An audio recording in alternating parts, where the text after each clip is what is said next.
Nahuli sa magkahiwalay na operasyon sa Cavite at Parañaque ang tatlong nagbebenta umano ng text blast machine na karaniwang ginagamit sa pang-scam. Dalawa sa kanila, dati umanong nagtatrabaho sa Pogo. Nakatutok si June Veneracion.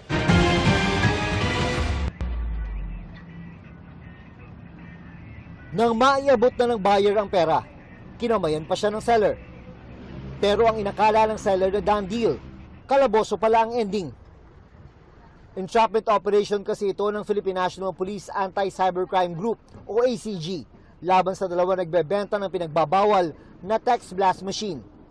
Ito yung mga device na nagagamit sa pagpapadala ng mensahe sa mga cellphone sa paligid, karaniwan para mang scam.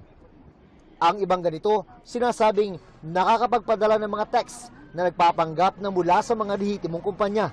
Paalala po sa mga bumibili o may plano palang bumili ng mga SMS blaster. Ito po ay pinagbabawal ng batas at pag nahuli po kayo ay talagang kayo ay makukulong.